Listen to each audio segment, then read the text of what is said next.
De la Ràdio Castellà recordo haver fet unes proves a TV3 i jo vaig començar treballant de caps de setmana de nit de redactora al 324 i durant el dia, durant la setmana, treballava aquí a Ràdio Castellà, per tant combinava les dues feines. Això ho vaig fer durant 2 o 3 anys, llavors van fer uns càstings i es van guardar al calaix, i el vaig fer i van quedar al calaix. I un dia un dels caps em diu, mira, diu,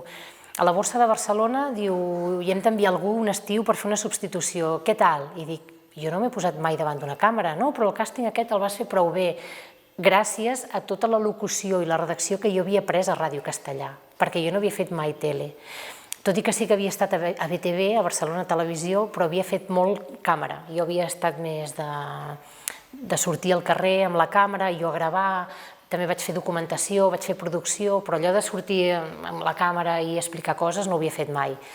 I de borsa encara menys, jo no he estudiat economia, no en tinc ni idea de borsa, però bueno, de tot se n'aprèn. Jo vaig estar, me'n recordo que els primers dies que jo feia, que presentava la informació borsària per TV3 i el 324, somiava molt que em queien les dents els primers dies, i llegint i preguntant em deien això és la vergonya que tens, la por, el fer el ridícul, la inseguretat que tens, i somiava això, que em queien les dents o que fins i tot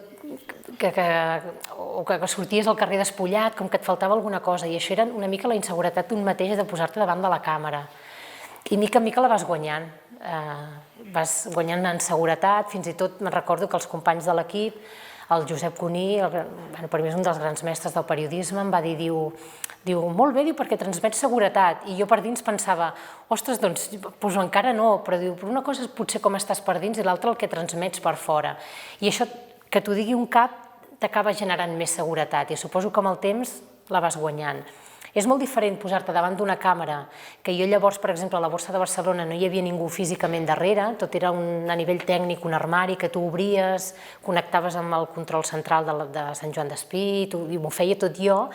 que posar-te en un auditori a parlar davant de 500 persones. Davant de 500 persones surt la Cristina, que aquell dia va entrar en aquella aula i li van dir si ets molt vergonyosa no hauries d'estar aquí, perquè llavors sí que surt aquella Cristina i dius, ai, però és una professió molt maca. M'encanta.